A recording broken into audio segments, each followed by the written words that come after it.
Okay, welcome back everyone to from conformal invariance to percolation. We have 3 classes left, and I do intend to get to something about percolation. So the final 2 topics in the course will be Brownian motion, which we just started a bit last time, and Smirnov's famous theorem about invariance of percolation crossing probabilities. So before we get started, let me just make a couple of reminders. First, the Q guide is now open for your comments, and I really value your feedback on the Q guide. It's also helpful for other students going forward. You know, it's been a challenging semester with COVID and Zoom and everything, and it'd be just great to know your suggestions for improving the course in the future, what worked well, what didn't. So please do fill out the Q guide. And then I want to remind you that we had a wellness day, and as a result, there is homework due, but the homework is not due until next time. So it's due this coming Thursday. And I may have just maybe 1 or 2 problems at the end of the course, just so you have something to think about regarding the last topic, percolation. I kind of wish we had an extra week, but I will try to make good use of the time that remains. Okay, any questions before we get back to work?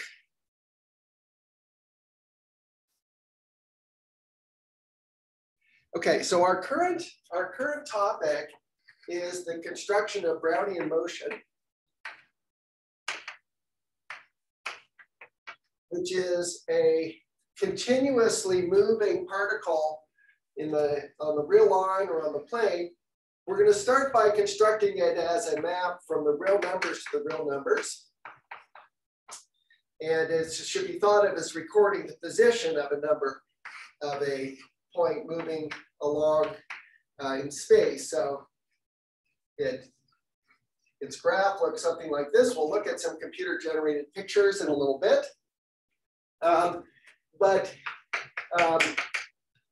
A nice way to approach Brownian motion on the real line is to describe some of its properties. In fact, enough properties to characterize it independently. So it's given by a measure mu on the space of continuous functions on the real line. This is called Wiener measure, after Norbert Wiener, who was one of the people who made this rigorous. And the axioms are that first, the following are true almost surely. So we're going to pick a function in here at random with respect to this measure, and it will have the following properties. So the first property is that at time 0, the particle is at 0. And then the second property, which is really key, is that if we look at some sequence of numbers t1 less than tn, then the increments, which is the amount that the function changes between these times, so the motion of the particle between 2 independent times, these are independent. Just like for a random walk. The previous motion of the particle has no influence over its future.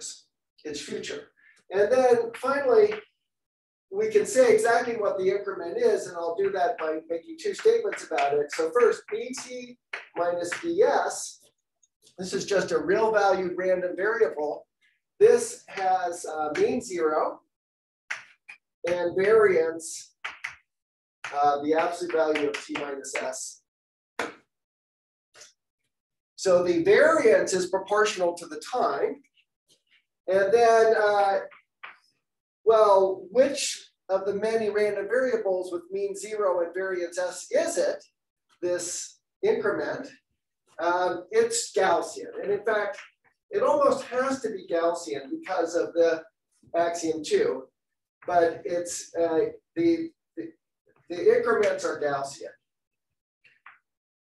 And what that means, for example, is that bt itself, where you are at time t, is distributed according to the standard Gaussian density of variance t.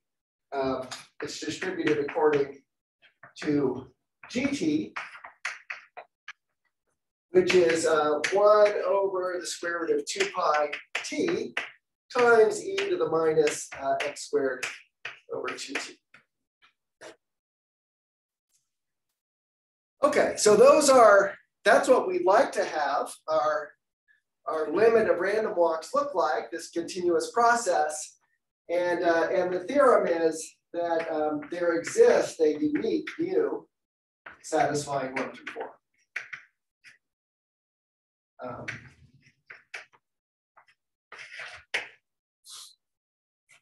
Okay, so one of our main goals today will be to construct Brownian motion and then explain what it's good for, how it allows us to give a new perspective on potential theory of the complex numbers. As you can imagine, it's closely related to harmonic functions because random walks are also related to harmonic functions. But before I do that, I want to make several comments about Brownian motion. So maybe the first comment should be that that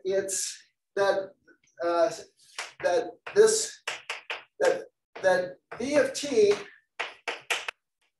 can be constructed as a limit of random walks.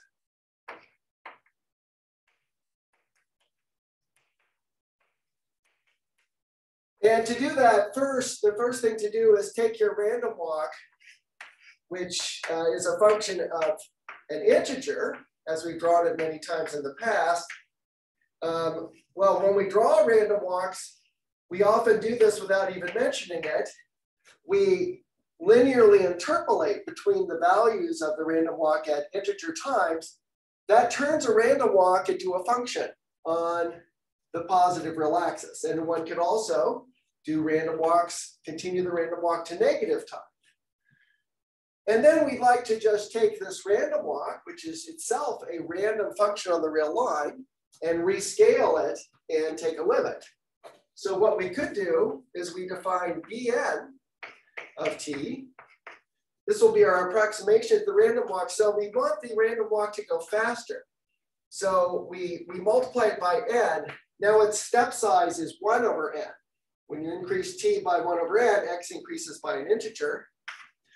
But we want to keep the variance at time 1 equal to 1, right? The variance of b sub t should be 1. And the variance of x sub n is n. So we need to divide by the square root of n here. And this is a salient feature we'll see again and again in the theory of Brownian motion, that the scaling of the time variable and the space variable are different. If we scale time by n, we want to scale space by the square root of n. That's because here, the variance is proportional to the time, but the standard deviation is proportional to the time to the 1/2. So anyway, this gives a family of measures, mu n, on continuous functions on the real line, and the theorem of Donsker says that these mu n's tend to Brownian motion mu. So here's one concrete construction of Brownian motion. Now I'm going to give another construction in detail, the one due to Paul Levees, and then there's also in the notes a construction related to white noise, which I won't have time to go through, but which is quite interesting as well. So there's several different ways of arriving at Brownian motion, which is one reason why it's worthwhile to think about it axiomatically. The exact construction should not be thought of as part of the theory. Okay, now the second comment I want to make is that the axioms which I just erased allow you to predict the distribution of Brownian motion sampled at any finite set of times. So for any T1 up to TD, the axioms give the joint distribution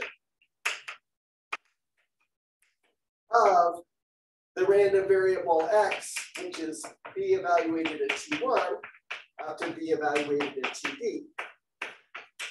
In other words, they give the measure on RD that you would obtain by pushing these Wiener measure forward under this function, which makes sense for almost every b.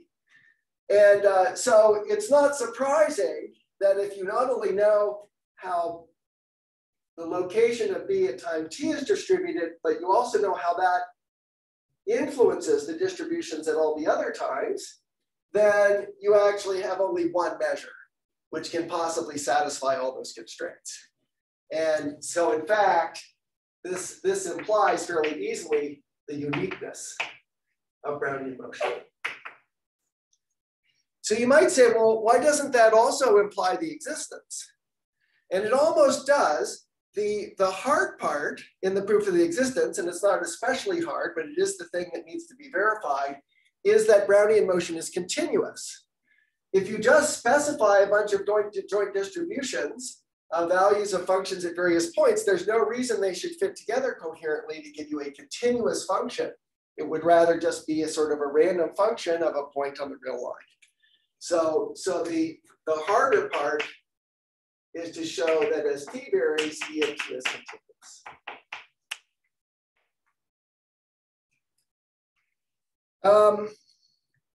Now, another point which I mentioned last time is that unlike the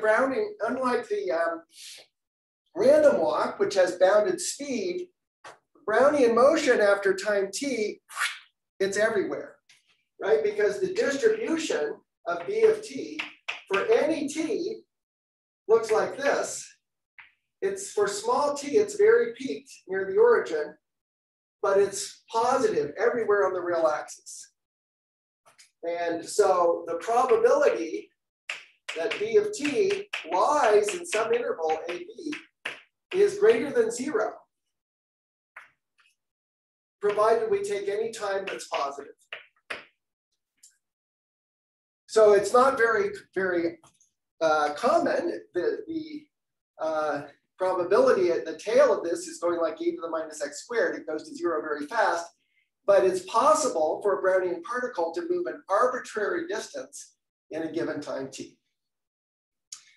And the fourth remark I want to make is that you can imagine that Brownian motion is somehow related to heat flow. It kind of looks like the solution to the heat equation. You start with a particle of heat at 0, and then it starts to spread out and become more diffuse. And in fact, this is easy to prove, that Brownian motion solves the heat equation. So the solution to the heat equation, which is dft dt, is equal to 1/2 Laplacian of f, is given by the value of f at time t of x is just the expected value of your initial data evaluated at the endpoint of a Brownian path after time t.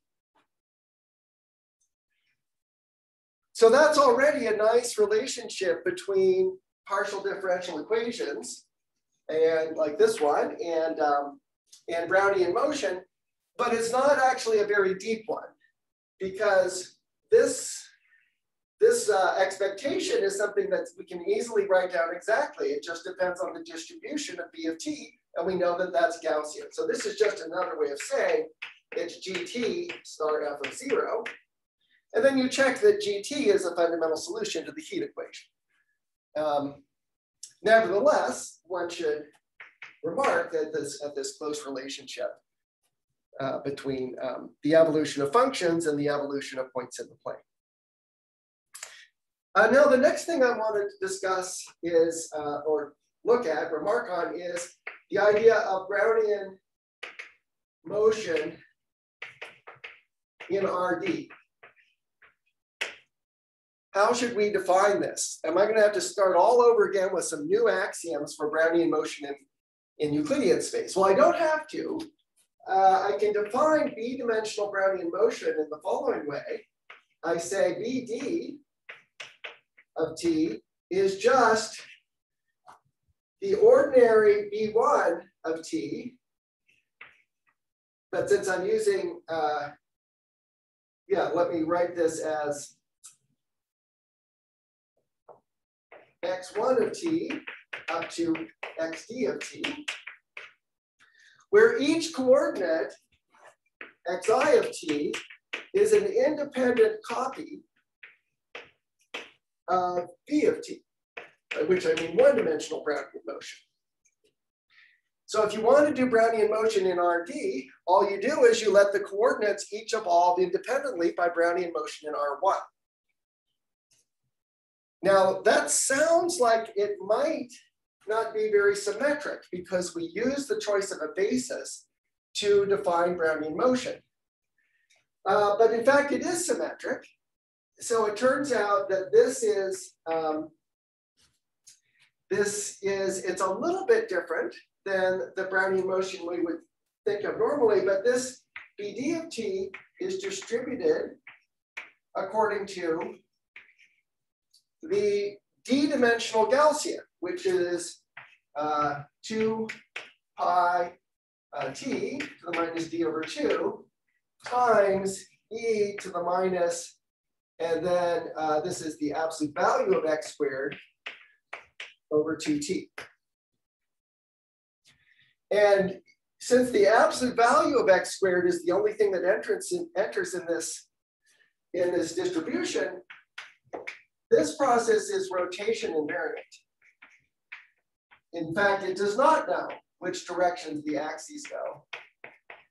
And the reason that that happens, even though we've used the axes to define the motion, is that this Gaussian distribution is nothing more than the product from 1 to d of the Gaussian distribution for time t in one variable, x of I.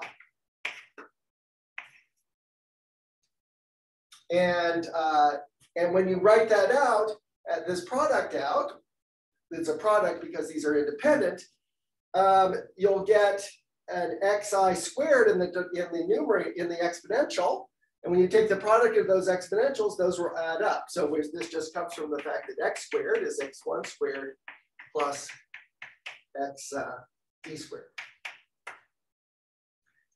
Okay, so we have almost for free Brownian motion in RD once we have it in R1, and it satisfies the same axioms and is characterized by them.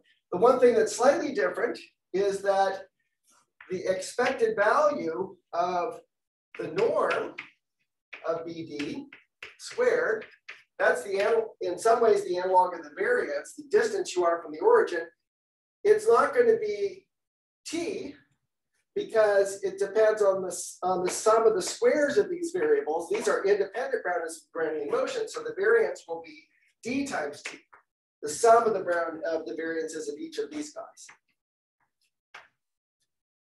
However, when you're looking at random processes in RD, it's not even that natural to study the variance of the norm squared. What's more natural is to study the covariance, which is the expected value of the product of any two coordinates.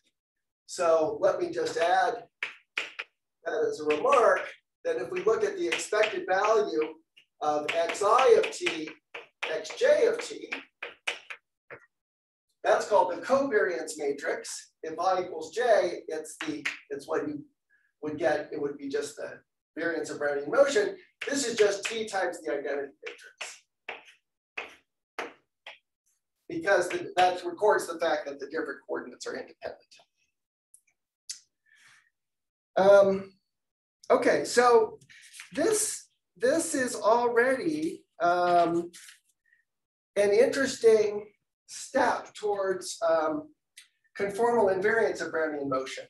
Because you see, we started by approximating the Euclidean space RD by sort of ZD, maybe scale to the 1 over n, taking random walks here.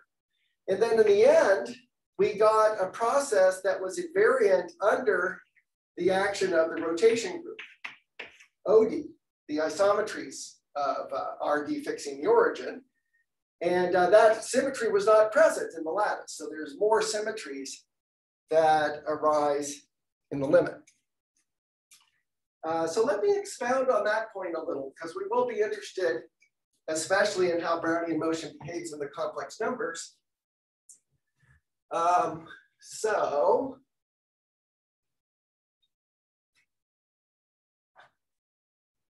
here we have our Brownian motion in RD. So one remark I want to make is that in any dimension, that if you take lambda inverse B of lambda squared t, this gives a new process which is the same as Brownian motion. In other words, if you take the measure corresponding to Wiener measure and you change coordinates or push it forward by this transformation on functions, it remains the same. This is for any, say, lambda greater than 0, any real number lambda. And of course, the reason that this works is that the variance of this part should be lambda squared t. Say in the one-dimensional case, the variance will always be given by whatever the argument of time is. And then here, if you take a variable with variance, with a given variance and multiply by a scalar, the variance transforms by the square of that scalar. So this gets multiplied by -2. And so the variance of the whole thing is equal to t, as it should be. So by changing the time and space scaling, you get the same process. So another way to put this is that in RD, the paths of B of t and lambda B of t are the same. If you take a Brownian path and you stretch it, it looks like another Brownian path. It's scale invariant. What has happened is the time parameter has changed. But if you're only looking at the path itself as a subset of R to the D, for example, when you stretch the path by expanding around one of the points on it, it looks exactly the same as it did before. So this is another kind of self-similarity. So we've seen self-similarity under OD, but also under scaling by the multiplicative group of the real numbers. And so this is a kind of conformal invariance.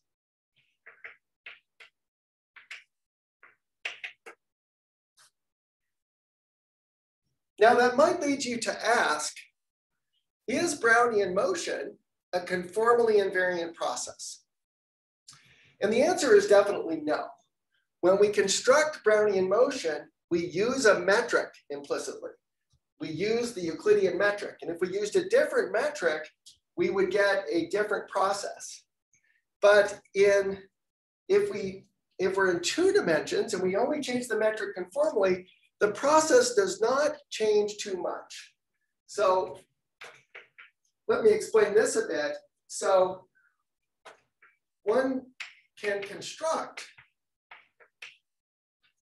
Brownian motion, B of t, on, say, the complex numbers, that is on R2, with any conformal metric.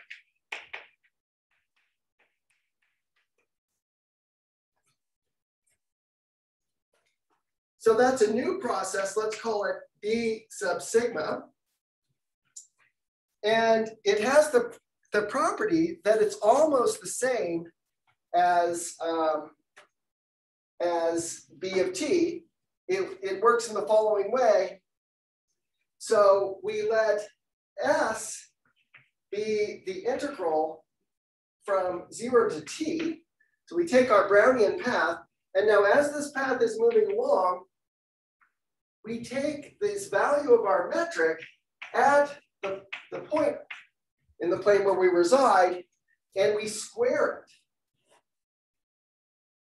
Because we're measuring the time parameter, and sigma is a scaling of the space parameter. So we adjust the time parameter by the square of the metric. And what we think of this as measuring is the speed of Brownian motion. And so here we have Brownian motion that's moving at speed 1 in the Euclidean metric. But in our new metric, this is moving faster or slower. And so we define B sigma at time S to be B of time t. And that's how Brownian motion moves in the presence of this different metric. So for example, if this was just a constant, if we were just changing time by a constant, then you would get this formula that we've written here. This would say that transforming the metric by multiplication by lambda is equivalent to changing the time parameter by lambda squared. So this is sort of a continuous formula for observation 6. And so what happens when you change to a conformally equivalent metric is, again, the paths remain the same. It's just the way they're parameterized changes. Time moves faster or slower depending on what the metric is. So by the same token, if we have a map from U to V, this is a conformal isomorphism, conformal map. And let's say f of z is w, and let me call it bz of t is Brownian motion in U started at z, then f of bz of t is equal to Brownian motion in V started at the image, BW of, and now I'd like to put T here, but it's not actually T, it's S. So where S is computed in terms of T. So some function of T. And so again, what this says is that if we have two domains that are conformally the same, for example, related by a Riemann mapping, and we take a Brownian path for one. And by the way, this Brownian path might exit the domain after some time, in which case we no longer study its progress. But if we take the image of this Brownian path under the Riemann mapping or under some conformal map that sends C to W, we get a typical path starting at W up to a change of speed. And the reason for this is very simple, is that if we take the pullback of standard Brownian motion,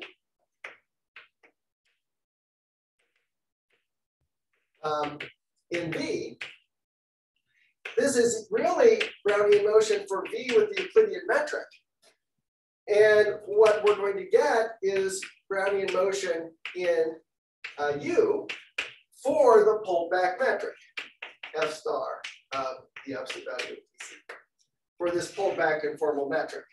And so observation 7 applies to show that up to a time change, you really have the same Brownian motion. Well, this is only the beginning of the beautiful interactions between Brownian motion and conformal geometry. Let's pause though for a minute just to appreciate how interesting and deep this is. If we go back to Donskoy's construction, what we did here was we took one domain and we divided it up into squares, took random walks and took a limit. Now, when we take the image of those squares over here, we get some distorted curvilinear grid. It has nothing to do, a priori, with the standard Euclidean grid on this space.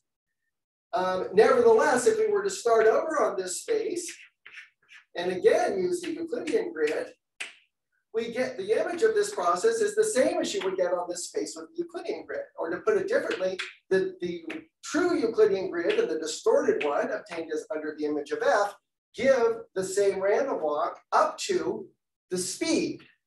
And of course, you expect the speed to change because the image lattice may have more squares packed closely together in some regions and squares farther apart in others. So the longer the edges are, the faster Brownian motion is going to move. But up to that simple change of speed, we obtain the same random process. So this is this beautiful idea that a discrete spatial process can converge in the limit to a process that has conformal invariance. And of course, we already saw this in the case of discrete harmonic functions. Discrete harmonic functions, which are not invariant under many symmetries of the lattice, converge to harmonic functions on a domain, which are invariant under conformal mappings. So I'm not going to go into this in much detail, but much more is true. Namely, you do not have to require that this map is one-to-one. This doesn't have to even be conformal. It can just be analytic. So very oddly, if you take a disk and you take its image under a map that's not even analytic, and then you take Brownian motion, the image of Brownian motion will still be like standard Brownian motion on the target. Now, it's a little strange because it won't ever hit points that are not in the image, but one has to introduce a stopping time that takes account of the fact that we can't continue to define F once Brownian motion moves outside the domain of F. And once that's taken into account, exactly the same theorem holds even without this map being ejected. So let me just give you an instance of this. So let F from C to C be an entire function.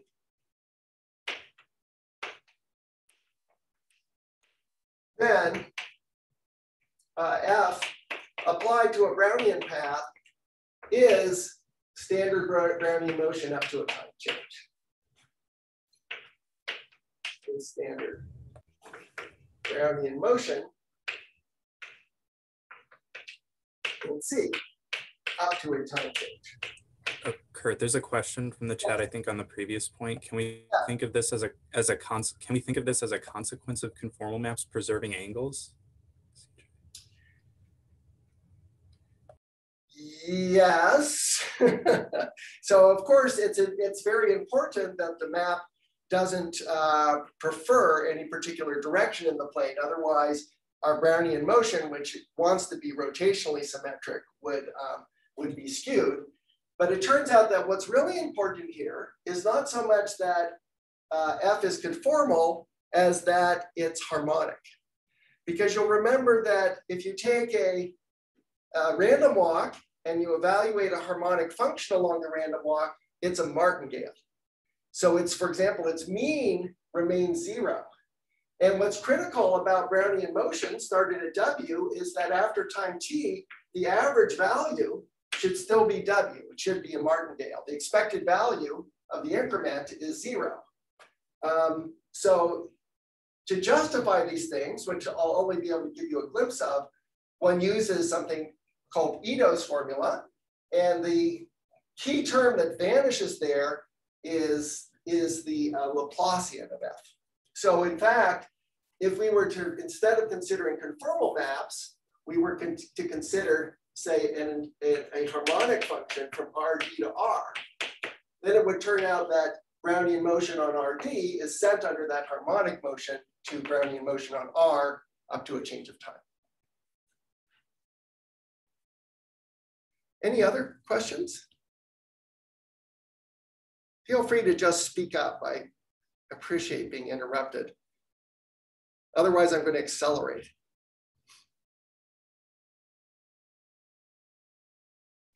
Okay. So back to entire functions. So this is a kind of amazing generalization of the statement before, and it almost looks wrong because you might say, look, Brownian motion eventually hits every point in the plane. But if you take the image of it under an entire function, if this map is not surjective, then the image of Brownian motion won't hit every point in the plane. And indeed, that seems exactly wrong because we could take f of z to be e to the z. And then the image would be the plane with one point removed. But in fact, the statement is correct. So if you take Brownian motion in the plane started at 0, and you take its image under the exponential map, then it will start at 1, and the point 0 is omitted from the image. And nevertheless, the image, every Brownian path here arises as the image of a Brownian path here. The probabilities work out right. So the conclusion is that a Brownian path started at 1 has 0 probability of hitting the origin. And in fact, the image of a Brownian path has measure 0.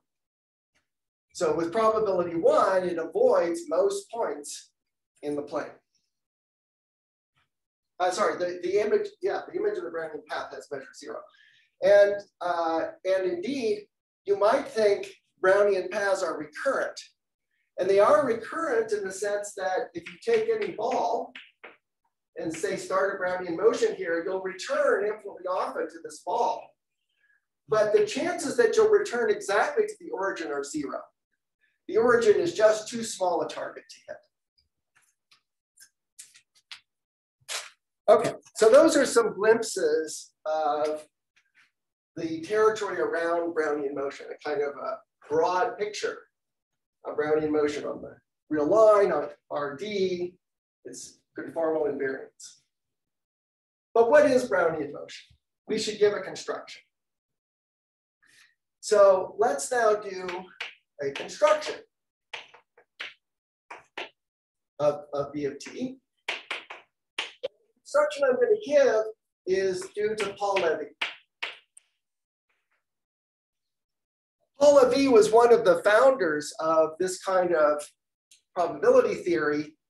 He's maybe less celebrated than Wiener, but made at least as many contributions. And for example, Benoit Mandelbrot credits Paul Levy as his thesis advisor, although Paul Levy doesn't acknowledge having any thesis students.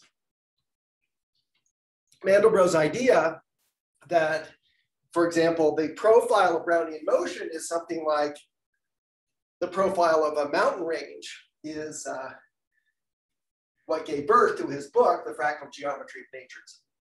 Okay, so let's construct Brownian motion. And for simplicity, I'm going to construct a random function on 0, 1. And of course, b of 0 is going to be equal to 0. And the idea of Levees construction is that what we want to do is gradually pin down the values of our function. We don't want to keep changing them, even though we're constructing something that's random. So we should start by fixing the values of the function at some points, and then we'll fill it in at intermediate points. So time is going to go between 0 and 1. Space, we have to use the whole real line, because it's possible Brownian motion will hit any given point on the line. But we're going to divide the line into grids. So we'll divide it at 1/2, and then we'll further subdivide at 1/4, and 3/4, and so on. And in general, we'll be interested in specifying the values of this Brownian path at the dyadic rationals. So the dyadic rationals just being the ring you get by taking the integers and then joining a half. And so they're the union of the integers scaled by fractional powers of 2. So a typical point in here can be written as p over 2 to the n. And then we have the standard dyadic intervals are those of the form p over 2 to the n, p plus 1 over 2 to the n. And so what we're going to do is we're going to define a function, functions Bn of t. And Bn of t will be piecewise, will be linear on each dyadic interval of length 2 to the minus n. So it will be an approximation to Brownian motion by a piecewise linear function with 2 to the n breaks in it. I'm almost done with the definition. So how are we going to start? We'll start with B0 being defined, that this should be linear on the whole Brownian interval, on the whole dyadic interval at level 0, which is the interval from 0 to 1. So B0 of 0 will be equal to 0. But what about B0 of 1? Well, what I want to do is eventually I'm going to pin down the values of this function at every one of these dyadic numbers. So I want to pick for each dyadic rational here, t, I'm going to associate to this c of t, which is a Gaussian random variable of mean 0, variance 1, and I want these to be independent. So I'm going to build my Brownian path using these Gaussian fluctuations at each of the dyadic intervals. And so for B0 of 1, well, I know how this should be distributed. It should be a Gaussian of mean 0 and variance 1. So I'm going to define it by just being the value of C1. Okay, so the first stage of the construction is I choose what B0 of 1 should be. And it's distributed according to this Gaussian distribution of the random variable C1. Okay, so I make a random choice for the first value, and then I draw a straight line, because B0 is supposed to be linear on the first dyadic interval. So it's straight like this.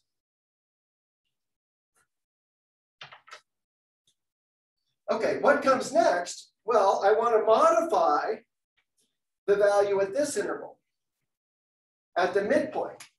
And so I'm going to choose to vary the function here in a certain random way. And I'm going to get the new value, I'm going to introduce the value of B1 and a half. And once I've decided what that is, B1 is uniquely determined because it has to be piecewise linear on the subinterval of length of the dyadic intervals of length a half. And now I'm going to make random choices at the midpoints here and here and displace those functions using new and independent random variables. Maybe this one will go down a certain amount, maybe this one will go up a little bit more. And then B2 will have a graph that looks like this. So it follows the graph of B1, except again, on each subinterval, it's modified a little bit. So that's now the graph of B2.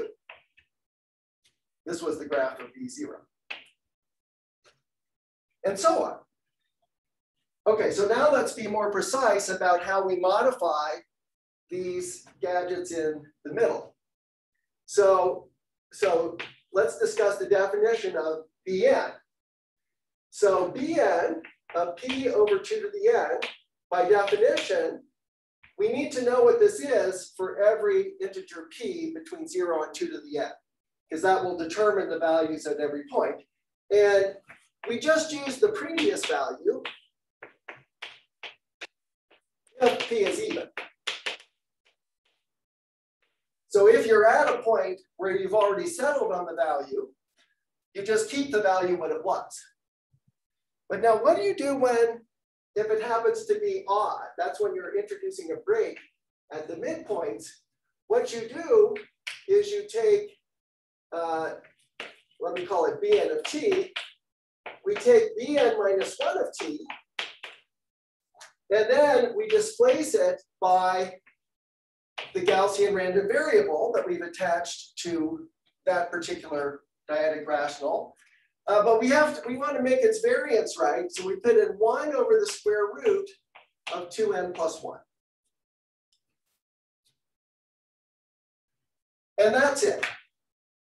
That's the definition of this sequence of functions Bn. So what you'll notice is that if you pick any particular dyadic rational, eventually the value will be defined, and then it won't change as n increases. So it's given birth at some point, and then it doesn't change. So we can define b of t equals the limit of Bn of t as n goes to infinity. This certainly exists for all t. And for all t that are dyadic rationals in the interval between 0 and 1. And then what we have to do is verify that this construction satisfies the axioms of Brownian motion. Now, there's many things to verify, but the independence, for example, is kind of built in to the structure. We will check that the variance is right in a second. That motivates the choice of this constant here. The main thing that's kind of hidden in the axioms, it's in this hypothesis of where the measure lives, is the following theorem, which is that Bt almost surely extends to a continuous function. In fact, E is in the Helder class C1/2 minus epsilon for all epsilon. So we'll see that there's a specific modulus of continuity that's obtained by all Brownian paths. Okay, so now let me explain why the variance is right. So let's concentrate on this case here.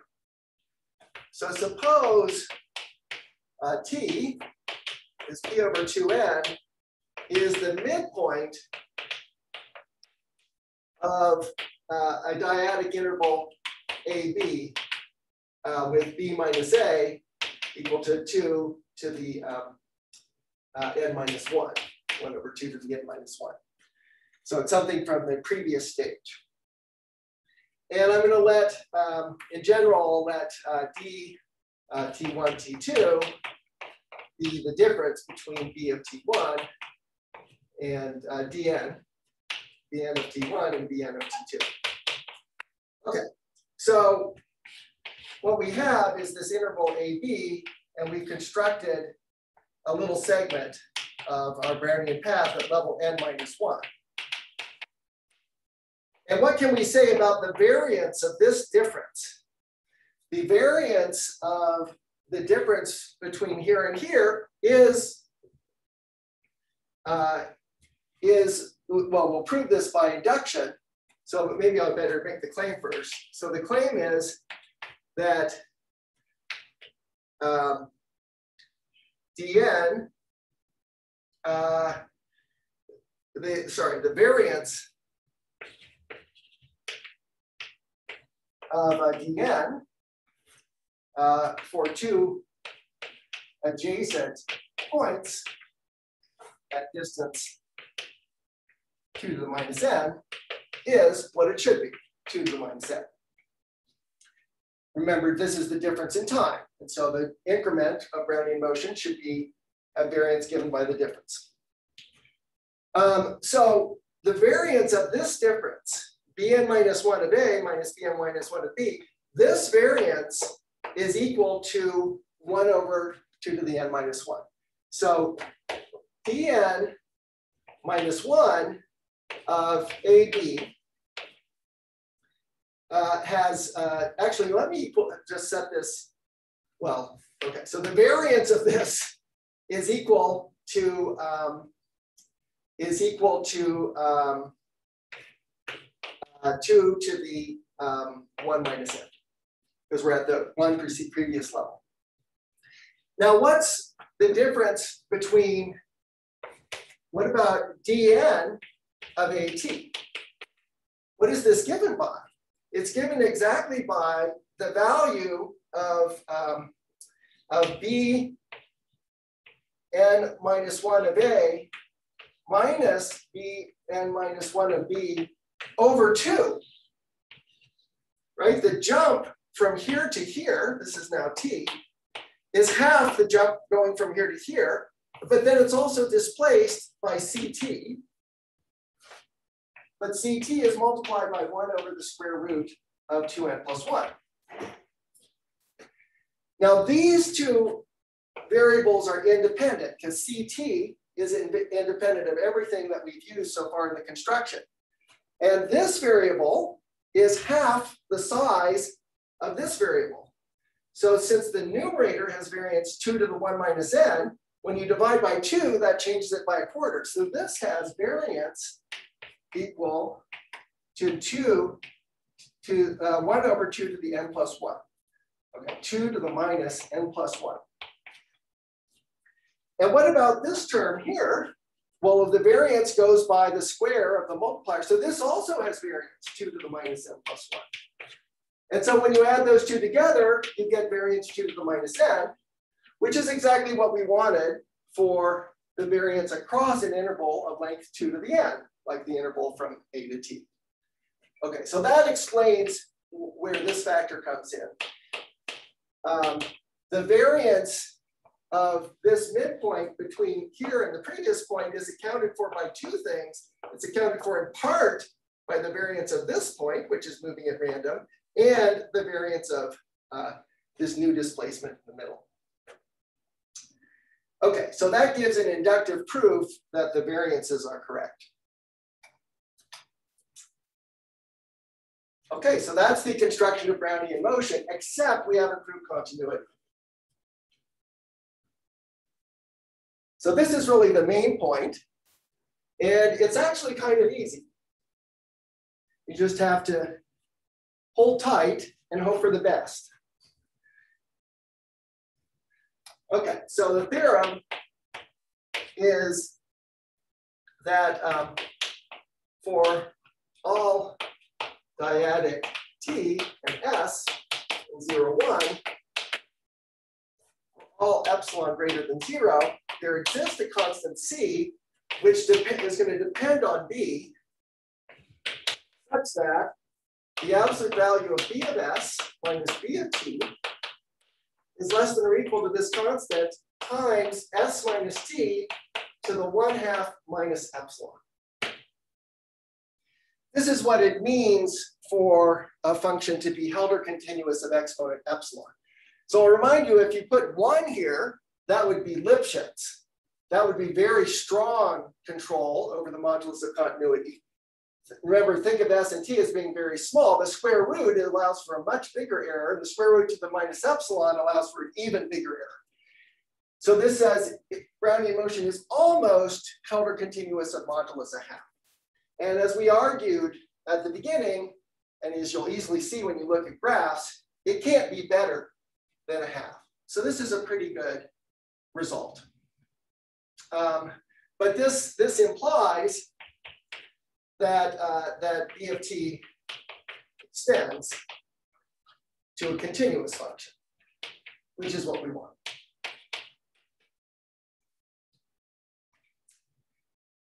Okay, so now here's a little exercise. Suppose rather than allowing arbitrary s and t, I only monitor, I mean, my construction was kind of recursive, right? I had these dyadic intervals, and then I had finer ones, and then I subdivided them and so on. And now I'm going to compare the variation between any two dyadic numbers. But you can get between any two dyadic numbers by a chain of dyadic intervals.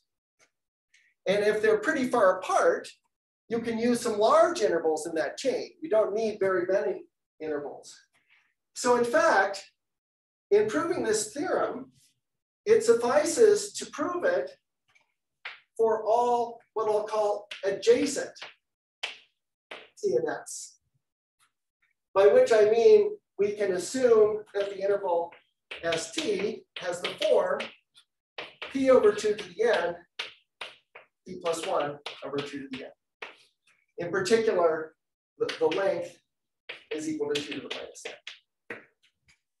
And if we prove that this bound holds for all of these intervals, then a little bootstrapping argument will show it holds for all dyadic S and T.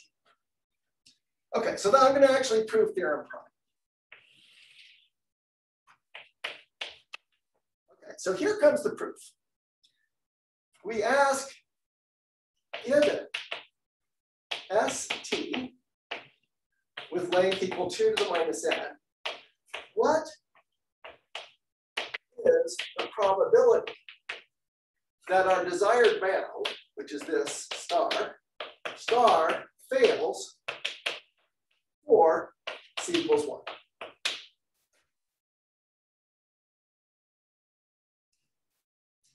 Okay, well, let's look at what we have here. So we're setting, so B of S minus B of T is Gaussian,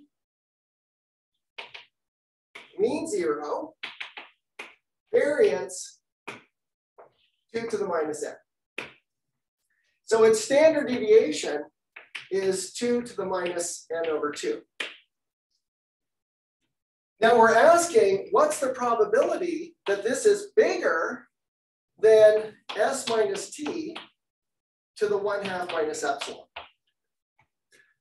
Now what is this S minus T to the 1/2 minus epsilon? It is, in fact, if we didn't have the epsilon here, it would just be the standard deviation. The square root of S minus T is 2 to the minus epsilon. So this is the standard deviation times this extra factor of a minus epsilon times S minus T. So S minus T is 2 to the minus n, so we get times 2 to the n epsilon. Okay, so think about what we're asking. We have a Gaussian random variable, and we're taking a sample of it, and we're asking, what's the probability that even though the mean is 0, it's not just 2 or 3 sigma away from the origin, but it's 2 to the n standard deviations away from the origin. That's extremely unlikely. So let me call this Pn, the probability that this equation fails at level n. And what we find is that Pn is, and this is by a very soft bound for the central limit theorem, for the Gaussian distribution. In fact, the probability of a k sigma event goes like e to the minus k squared. Let's be even more generous. We'll say it's big O of e to the minus the number of standard deviations. So it's pretty unlikely when n is large. But how many intervals do we have to deal with at level n? There's 2 to the n intervals at this length. So there's 2 to the n intervals at level n. And now we're going to sum over all levels. So the expected number of intervals where we have failure of this inequality is bounded by the sum of the number of such intervals at level n times the probability there's a failure at that level. And you might say, oh, that 2 to the n is going to kill us, right? But it's the sum of 2 to the n e to the minus 2 n epsilon. And the 2 does not kill you. So this, let me just say what this sum has the form of. It looks like the sum of, you see, you can put the 2 to the n here at the cost of taking the logarithm. So it's something like the sum of e to the an minus b to the n, where a and b are both positive. And you might think this an is bad, but this bn grows much more rapidly than this weak little linear function here. Totally dominates the expression once n is large, and so in fact this is finite. And now we're done. Why are we done? We're done because what we've shown is the expected number of failures is finite. By the easy Borel-Cantelli theorem, that means with probability 1, this inequality is violated only finitely many times. So this inequality holds with c equals 1 for almost every possible choice of s and t. There's finitely many left over. By taking c large enough, we can make it work for them as well. So therefore, there exists a c such that this inequality holds. And the c depends on b because b will tell you where those finitely many exceptions are. And that is the proof of uniform continuity. So I should just emphasize that we're not proving that Brownian motion is equicontinuous. That would be totally wrong. It does not lie in a compact subset of the space of continuous functions. If we had this, it would. But it lies in a countable union of compact subsets, each of which is defined by a particular value of c, which depends on b. Another question from the chat. Could you clarify what else c is allowed to depend on? What? Say it again. Oh, what all? Could you remind us what all the constant c is allowed to depend on? Oh, the constant c is allowed to depend on the particular Brownian path b.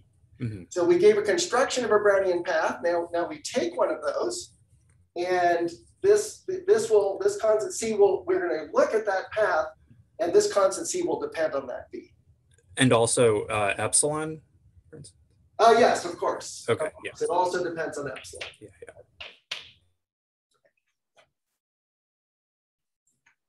Other questions?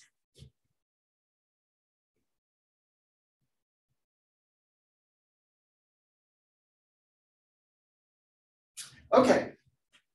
So that is the construction of Brownian motion. Now, what is it good for? So let's solve the Dirichlet problem. We've solved it once by using the method of the alternating method, classical complex analysis solution. We solved it once using random walks and then by passing to the limit. And now we'll solve it one last time by Brownian motion, which kind of marries those two, is a closer marriage between those two other methods. So solution is the Dirichlet problem. And this solution will illuminate more clearly than I think the other solutions have exactly what we need about the boundary of our region.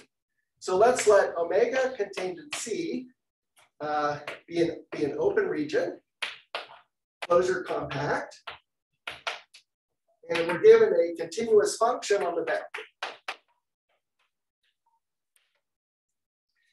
And now what we want to do is define, initially for points in our region,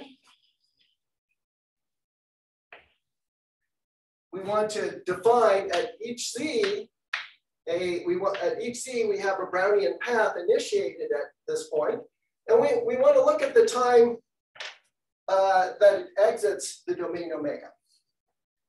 So this is called a stopping time. It's a random variable in its own right. So we let T of Z be the infimum over the T greater than 0, such that a Brownian path started at Z and running for time T. Now you can think of this as running in the whole plane. So it's defined for all time T. The smallest time for which it is not in omega. the first exit time. Of course, that depends on your path. So this is a random variable. On the other hand, it's easy to show that, that this quantity is almost surely positive for any z that's in the interior of your domain. We hardly need that. But before I finish the statement of the theorem, let me consider something slightly funny. Suppose I pick a point z that's in the boundary of the domain. And now I start doing a Brownian motion here. You might think that this Brownian path has to exit the domain almost immediately. And probably you're right. But if the domain were not bounded by a Jordan curve, but by some fractal set or a Cantor set or something, then it wouldn't be so obvious whether or not a path starting at z stays in z, stays in the domain or not. And in fact, if we took our domain omega to be the punctured disk, and if we started a point at the origin, which is after all a point in the boundary, then the Brownian path has 0 probability of ever returning to the origin.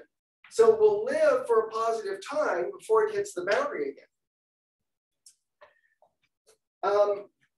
So this is an important remark or definition. So the first remark is that if z is in the boundary of omega, then the probability that tau of z is positive is 0 or 1. It's a sort of a tail event, although the tail is taking place for very small time rather than very large time. So I'll leave you that to your imagination, but if you start at the boundary, so you're already there, either you can escape for a definite amount of time with probability 1, or with probability 1 you hit the boundary. And of course, what do we expect? At most boundary points, we expect that if you leave the domain, if you try to get out of the domain, no, you hit the boundary very rapidly. So we expect the probability to be 0. So we say z is a regular boundary point if tau of z equals 0, almost sure. And now we can formulate the theorem. So the theorem is that we do the following. We just let f of z be the expected value of this continuous function on the boundary of omega, evaluated at the endpoint of a Brownian path starting at z at the moment when it first exits the domain.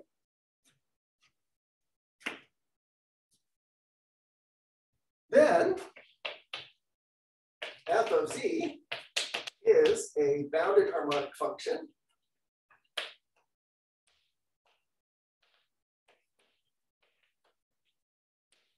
and f restricted to the boundary of omega, sorry, I should just say, and f extends f continuously. In other words, it solves the Dirichlet problem if boundary of omega is regular, which means that tau of z is 0 for all z in the boundary.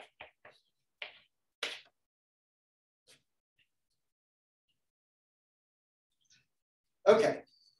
Now I hope you'll recall that we solved the Dirichlet problem on a combinatorial domain using random walks a long time ago, and by exactly the same method. And the proof of this theorem is almost exactly the same. So why is f of z a bounded harmonic function? Well, first it's bounded because f is bounded. So you're taking the average of a bounded function. But why is it harmonic? It's harmonic because if we draw a ball of small radius r centered at z, then we can look at the stopping time defined by the Brownian path first hitting the boundary of this ball. And so we can imagine that you organize your Brownian paths by thinking first of them as a path that hits the boundary of this ball, and then as a path that continues from there, maybe even re-entering the ball, and ultimately exits the boundary. And because of the Markov property of Brownian motion, that is the independence of this part of the path from that part, what we find is that f of z is the same as the expected value of little f of Bz evaluated at sigma. You see, we're just taking, we say the path goes and hits this boundary first, and then from there on, we see what the value is when it hits the boundary. That's what the definition of f is. And if we average that over the hitting measure on this orange circle, we'll get the value at z. But because Brownian motion in the plane is rotationally symmetric, the value of averaged over the hit over this hitting time, it's the distribution of this function, Bz of sigma, is just uniform measure on this circle. And so that says that the value of f at the center of the circle is the average of the values over the circle itself. In other words, f has the mean value property. And as we showed some time ago, any function with the mean value property is a harmonic function. So since f satisfies the mean value property, it is indeed harmonic.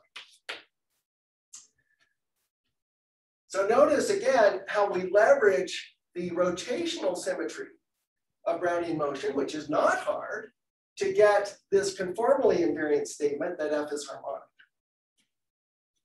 And also what's critical here is I never differentiated f.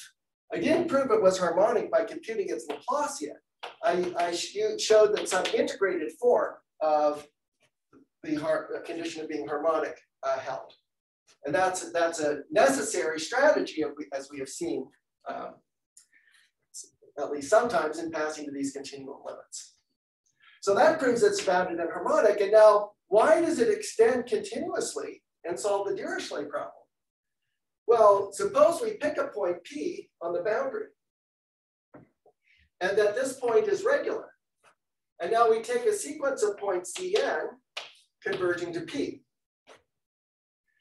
Now, tau of P, the first exit time from P, is equal to 0 with probability 1. So that means the probability that tau of Cn is bigger than epsilon tends to 0.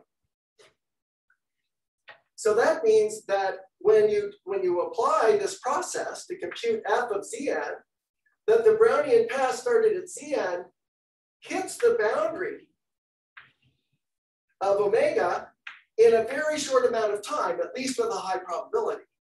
But if it hits it in a short amount of time, it also hits it nearby with a high probability. So that means it's sampling the values of f at nearby points q, where q is close to p.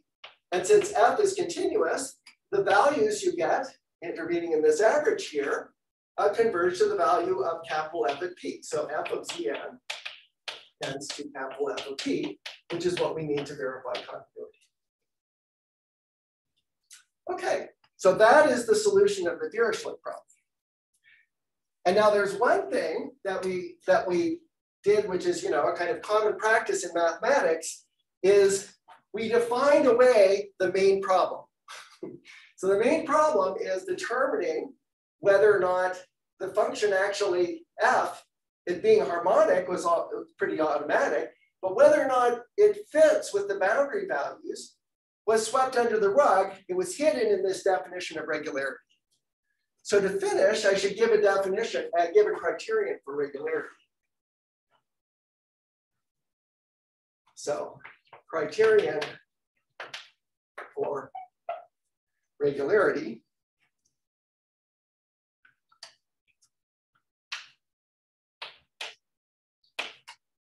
So there's many criteria. Let me just finish with this. The theorem is that if P is the vertex, is in the boundary of omega, is the vertex of a triangle T, where T is disjoint from omega, then T is regular. So as long as you can touch this point P with a triangle like this that's situated outside of omega, it's definitely a regular boundary point. And in fact, there's many versions of this criterion, and it can be relaxed much more.